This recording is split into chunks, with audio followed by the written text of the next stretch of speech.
అందరికీ నమస్కారం.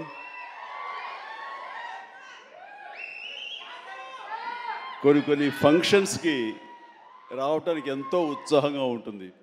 వాళ్ళు పెద్దవాళ్ళ చిన్నవాళ్ళ ఎలాంటి వాళ్ళని నేను చూడనది. ప్రేమతో పిలిస్తే కనుక ఎస్ వస్తున్నానే అంటుంది. నాకు ప్రేమ కావాలి, అభిమానం కావాలి. అలాంటిది ఇక్కడ అభిమానం నాకు చాలా నిండుగా మెండుగా లభిస్తుండటంలో చూస్తున్నారుగా. ఇక్కడ ప్రతి ఒక్కళ్ళు అంత ప్రేమ కురిపిస్తుంటే ఇది ఆస్వాదించడానికి నేను వచ్చినందుకు నాకు చాలా చాలా సంతోషంగా ఉంది. అండ్ ఈ రోజున మీతో పాటు ఇలా షేర్ చేసుకోవటం అండ్ ఇక్కడ మీరు ఇంత ఉత్సాహంగా వచ్చి ఈ ఫంక్షన్ని ఇంత వైబ్రెంట్గా ఇంత ఉత్సాహంగా ఇది జరగడానికి కారణమైనటువంటి మీ అందరికీ కూడా నా మనస్ఫూర్తిగా నా సంతోషాన్ని అభినందనలు తెలియజేస్తున్నాను. మొన్న పాండమిక్ కోవిడ్ సమయంలో అది ప్రపంచంలో చాలా వ్యవస్థల్ని చాలా రంగాల్ని అతలాకుతలం చేసింది, కన్ఫ్యూజ్లో పెట్టేసింది, భవిష్యత్తు ఏమిటో తెలియని అగమ్య గోచరంలో పెట్టింది. అలాంటి పరిస్థితిలో సినిమా రంగం కూడా ఏమైపోతుంది అనే ఒక డోలాయమాన పరిస్థితిలో ఉన్నప్పుడు చూస్తే నిజంగానే అందరూ ఓటీటీలకి అలవాటు పడిపోయారు. అది భాషలకు సంబంధం లేకుండా ఏ భాషా చిత్రాలు సరే చూసి వాళ్ళకి ఎక్స్పోజర్ చాలా ఎక్కువ వచ్చేసింది. ఇలాంటి వాళ్ళకి ఏ సినిమాలు తీసి మనం సాటిస్ఫై చేయగలం, ఇలాంటి వాళ్ళని మనం సంతృప్తి పరచగలమా అనేది ఎప్పుడూ ఒక రకంగా మీమాంసలు ఉంటుండేవాడు. ఆ తర్వాత అలవాటైపోయి జనాలు ఇళ్లలో ఓటీటీలో సినిమాలు చూడటం అలవాటైన తర్వాత వాళ్ళని థియేటర్కి రప్పించడం చాలా కష్టం అండి. అన్లెస్ అది ఏదైనా ఈవెంట్ ఫిల్మ్స్ కానీ, బిగ్ హీరో ఫిల్మ్స్ కానీ, హై బడ్జెట్ ఫిల్మ్స్ కానీ థియేటర్లోనే ఆ సినిమా చూడాలి, ఆ ఎక్స్పీరియన్స్ మనం పొందాలి అనుకునే సినిమాలకు తప్ప చిన్నగా సినిమాలకి రావడం చాలా కష్టం అన్నప్పుడు ఇదేమి కష్టకాలం మనకి ఇండస్ట్రీకి. ఈ సినిమా ఇండస్ట్రీ ఏమైపోతుంది? ఒక 5-6 పెద్ద సినిమాలను ఆడినంత మాత్రాన అది సినిమా ఇండస్ట్రీ ఓహో అంటూ కాదు. చిన్న సినిమాలు, చితక సినిమాలు, అన్ని సినిమాలు ఇక్కడ ఎంతో ఉత్సాహంగా జరుపుకోవాలి. షూటింగ్లో ఎంతోమందికి ఉపాధి కల్పించాలి, ప్రతి ఒక్కరు కళకళలాడుతూ ఉండాలి. ఆ చిన్న సినిమాలు అవన్నీ ఏవైనా అన్నీ కూడా ఆడాలి, అప్పుడే పరిశ్రమ అలాగా సజావుగా కొనసాగుతుంటుంది అని అనుకునే మాలాంటి వాళ్ళకి అలా కోరిక నాకు ఒక రకమైనటువంటి చిన్న బెరుకు వచ్చింది. ఏ సినిమాలు చేయాలి, ఎలాంటి సినిమాలు చేసి రాణించాలనేది. కానీ అవన్నీ కూడా కరెక్ట్ కాదు. ప్రేక్షకుల్లో ఎప్పుడు తప్పు ఉండదు. ఏదైనా తప్పు ఉండి సినిమాలు ఆడలేదు, రాణించలేదంటే అది ఇదిగో స్టేజ్ మీద ఉన్న మా అందరి తప్పే తప్ప అది ప్రేక్షకుల తప్పు కానే కాదు. అది ఉదాహరణగా ఈ సంవత్సరం 2024లో ఆరంభంలో ఇక్కడ ప్రశాంత్ వర్మ ఉన్నాడు, తను సజ్జా తేజ వీళ్ళు చేసినటువంటి సినిమా హనుమాన్, ఆ సినిమాతో శుభారంభం అయింది. ఆ సినిమాని అనూహ్యంగా లోకల్గా అనుకున్నారు, కానీ ఆంధ్ర తెలుగు సినిమా కాదు, అది ఆల్ ఇండియా సినిమాపై అయిపోయింది. అక్కడి నుంచి ప్రారంభమైనటువంటి ఈ ఆదరణ, చిన్న సినిమాల పట్ల ఆదరణ, చిన్న సినిమాలు అనుకున్నవి, లో బడ్జెట్ అనుకున్నవి తీసిన సినిమాల్ని హై బడ్జెట్ సినిమాల్ని పెద్ద సినిమాలుగా మార్చారు మన తెలుగు ప్రేక్షకులు.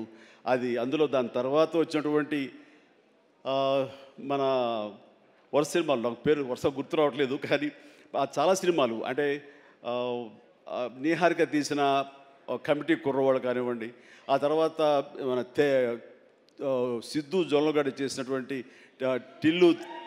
టిల్లు సినిమా కానివ్వండి, ఆ తర్వాత ఆయ్ అనే సినిమా, ఇట్లా ఒకటేంటి చాలా సినిమాలు వరుసగా హిట్ అవుతూ ఒక్క సమ్మర్ మాత్రం అంత మంచి సీజన్ ఈ సినిమాలు లేకుండా చేసుకున్నాం. అది మన యొక్క జాప్యంలో జరిగినటువంటి పొరపాటే తప్ప ఆ తర్వాత మళ్ళీ చూస్తే కనుక మొన్న దీపావళికి అమరన్ కానీ, కా కానీ, ఆ తర్వాత లక్కీ భాస్కర్ కానీ ఇవన్నీ కూడా ఎంత ఆదరణ పొందినాయి అంటే అంతా ఇంత కాదు.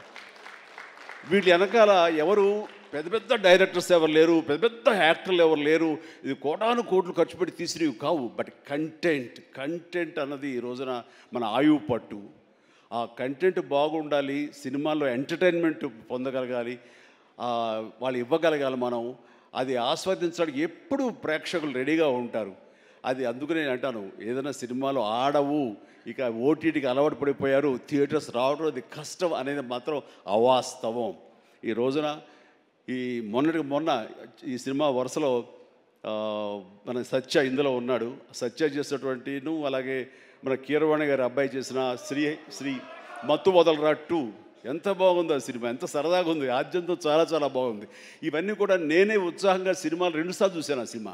ఇట్లాగా సినిమా బాగుంటే థియేటర్స్కి వస్తారు, చూస్తారు, వాళ్ళు ఎంటర్టైన్మెంట్ పొందడానికి వాళ్ళు ఎంత డబ్బైనా ఖర్చు పెట్టడానికి రెడీగా ఉన్నారు. అయితే ఆ సినిమా వాళ్ళకి అందేలాగా మనం చాకచక్యంగా తీయాలి, మనం శ్రద్ధాశక్తులతో తీయాలి.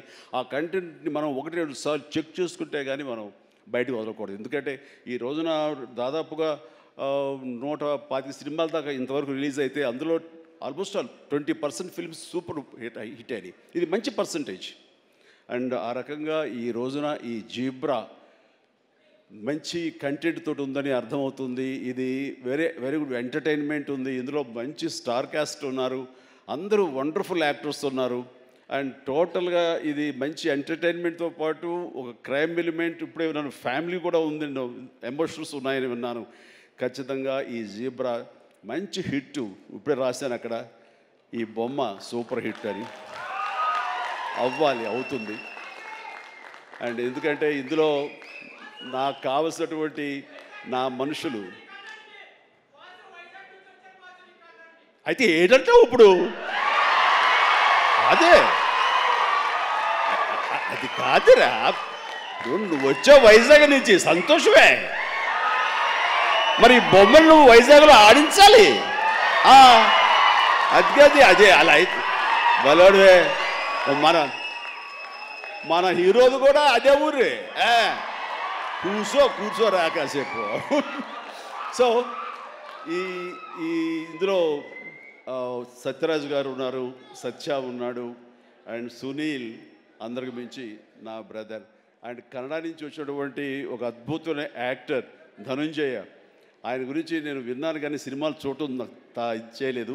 బట్ పుష్ప చూశాను. పుష్ప ఎక్కడ అనేది నాకు గుర్తు రావట్లేదు, కానీ డెఫినెట్గా ఈ సినిమాలో చాలా మంచి గుర్తింపు వచ్చి తను కూడా మంచి ఆర్టిస్ట్గా తెలుగు యాక్టర్గా తను సెటిల్ అవుతాడు అంటలో ఎలాంటి సందేహం లేదు. All the very best Dhananjaya. And ఇక సత్యదేవ్ గురించి ఏం చెప్పను. నాకు 2 తమ్ముళ్ళు ఉంటే కనుక అందులో ఇంకొక తమ్ముడు, 3వ తమ్ముడు సత్యదేవ్. అంతటి ప్రేమని తను చూపించే ప్రేమలో ఎక్కడ కల్మషం ఉండదు. ప్రేమ అందులో నిజాయితీ ఉంటుంది, నిజమైన ఎమోషన్ ఉంటుంది.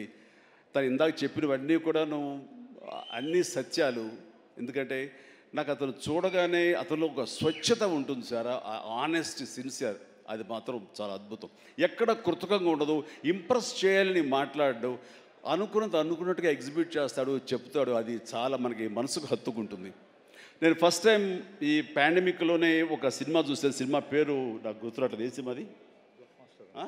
Bluff master. తన నేచర్కి వ్యతిరేకమైన టైటిల్ అది. సో బ్లఫ్ మాస్టర్ అనే సినిమా నేను చూసినప్పుడు ఆ తర్వాత ఇంకో సినిమా కూడా చూశాను వరుసగా. ఎవరి యాక్టర్ చాలా ఇంటెన్సివ్ పెర్ఫార్మెన్స్ చేస్తున్నాడు, టచ్ ఆఫ్ క్లాస్గా ఉంది. అండ్ మన తెలుగు మనిషిలాగా అనిపించలేదు. బహుశా అతనికి డబ్బింగ్ వాయిస్ ఇచ్చారు, ఎందుకంటే వాయిస్లో అంత రిచ్నెస్ ఉంది, అంత క్లారిటీ, అంత నీట్గా ఉందంటే మంచి డబ్బింగ్ ఆర్టిస్ట్ తోటి తనకి డబ్బింగ్ చెప్పించుంటారు. కాబట్టి ఎవడో బయట వ్యక్తి అయి ఉంటాడు. ఏ యాక్టర్, ఏ కన్నడనా లేదా ఇంకోటి అనిపించేది. అని ఎవరితో మాట్లాడుతూ, లేదండి మన వైజాగ్ అబ్బాయి అన్నాడు. మనూరి అంటారా, మన వైజాగ్ అబ్బాయి అని చెప్పేసి అన్నారు. అనేసరికి నిన్న ఒకసారి అతన్ని చూడాలనుకున్నాను, మనం మాట్లాడాలనుకుంటున్నాను. ఎందుకంటే అతనిలో బెస్ట్ యాక్టర్ ఉన్నాడు. మరి అతనికి ఎవరు వెనక నుండి సలహాలు ఇస్తున్నారు, తన లైఫ్ ఎలా మోల్డ్ చేసుకుంటున్నారు నాకు తెలియట్లేదు. ఊరికనే సరదా మాట్లాడదాం అనిపించింది. నాకున్న ఇంప్రెషన్ తనతో షేర్ చేసుకుందాం అనిపిస్తుంది. అంటే వెంటనే ఫోన్ వెళ్ళటం ఏంటి, అప్పుడు ఫ్లాట్స్లో నుంచి, అపార్ట్మెంట్స్ నుంచి బయటికి వచ్చే ప్రసక్తే లేదు.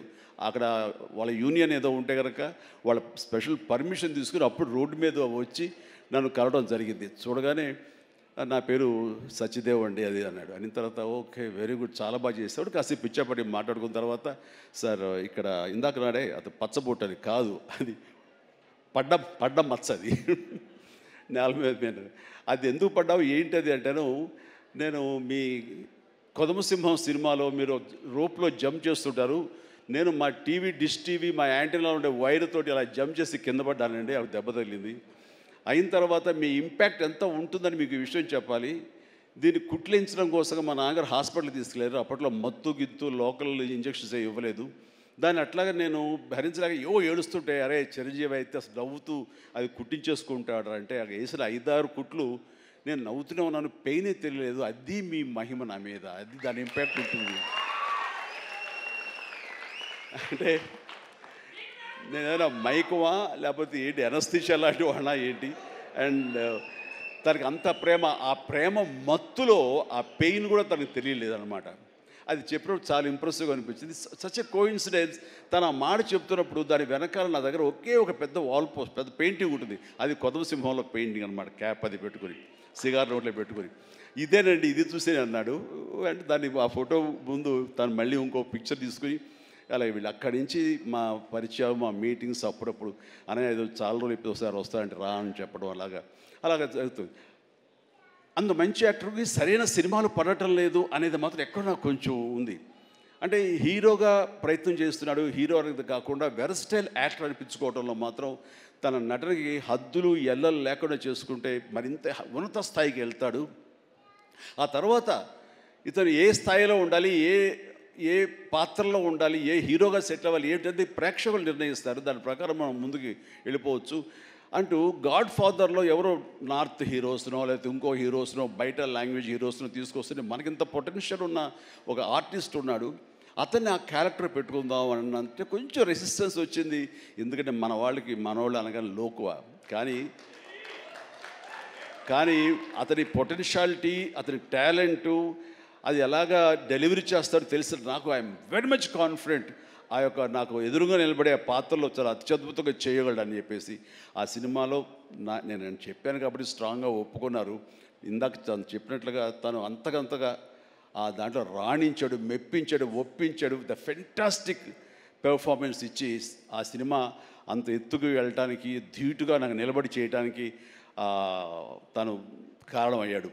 అలాంటి సత్యదేవ్ నా నమ్మకాన్ని నిలబెట్టాడు. ఇందాక అది ఆ మాట తను అన్నప్పుడు మనస్ఫూర్తిగా దాన్ని నేను ఆహ్వానిస్తున్నాను, ఆస్వాదిస్తున్నాను. అండ్ తనకి ఇంకా ఎంతో మంచి బ్రైట్ ఫ్యూచర్ ఉంది. ఎందుకంటే సత్యదేవ్ లాంటి వెరస్టైల్ యాక్టర్స్ మనకి తెలుగులో కరువైపోయారు.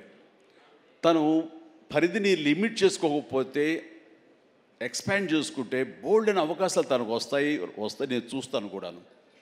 అండ్ అలాంటి ఈ సినిమాలో తను ఒక మాస్ హీరోగా కామెడీ తోటి, చాలా చక్కగా సెటిల్డ్ కామెడీ తోటి, ఒక యాక్షన్ తోటి ఈ సినిమాలో తనకి మంచి భవిష్యత్తు మళ్ళీ ఏర్పడుతుందని నేను భావిస్తున్నాను. అండ్ నా తమ్ముడుగా సత్యదేవ్కి ఆల్ ద వెరీ బెస్ట్ చెప్తూ ఈ సినిమా తనకి అద్భుతమైన విజయం చేకూరాలి. Please God bless really. నిజంగా ఇంకా నేను మరింత ఎత్తులు చూడాలి సత్యదేవ్. చూస్తాను కూడాను. అండ్ ఇక ప్రొడ్యూసర్స్గా ఇద్దరు ద్వయం, మన Dinesh and Bala and Dinesh. And అలాగే వాళ్ళని సపోర్ట్ చేస్తూ ఇక్కడ ప్రస్తుతం ఉన్నటువంటి ఎస్ఎన్ రెడ్డి గారు ఉన్నారు, బిల్డర్. ఆయన కూడా సపోర్ట్గా ఉన్నారు. వీళ్ళందరూ లాభాపేక్షతో కాకుండా ఒక ప్యాషన్తో వాళ్ళు రావటం. సినిమా అంటే ఏం తెలియదు, సినిమా అంటే ఇష్టం కాబట్టి ఆయన కూడా ఓకే అంటే ఆయన ఇందులో కావాల్సినంత బడ్జెట్గా హై బడ్జెట్ అయిందని వింటున్నాను. బట్ దానికి పెట్టడం, దాన్ని ఈ యొక్క Eshwar Karthik director, wonderful director. ఎందుకంటే ఆయన సినిమా పెంగ్విన్ అని తమిళ్లో నేను చూశాను సినిమాని పాండమిక్ టైంలోనే. And very refined actor, director. ఆయన ఈ సినిమాకు చాలా చక్కగా చేశారని తెలిసింది. అండ్ డెఫినెట్లీ ఆ టీం అందరికీ కూడా అద్భుతమైనటువంటి విజయం ఈ సినిమా చేకూర్చి వాళ్ళకి మరింత పైకి వెళ్ళడానికి ఎంత దోహదపడుతుందని చెప్పేసి నేను మనస్ఫూర్తిగా విష్ చేస్తున్నాను.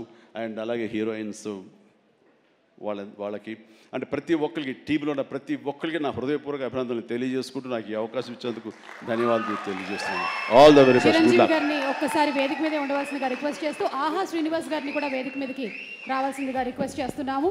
For a picture please. ఆహా నుంచి శ్రీనివాస్ గారిని కూడా వేదిక మీదకి రావాల్సిందిగా రిక్వెస్ట్ చేస్తున్నాము ప్లీజ్.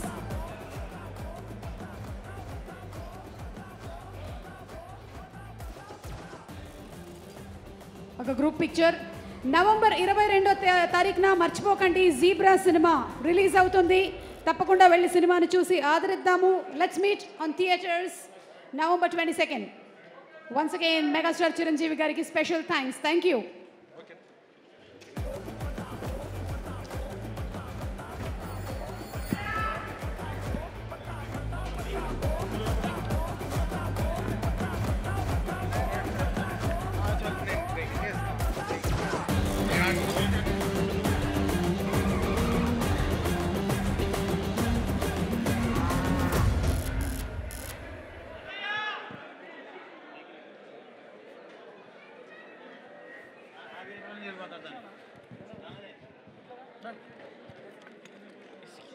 స్కేట్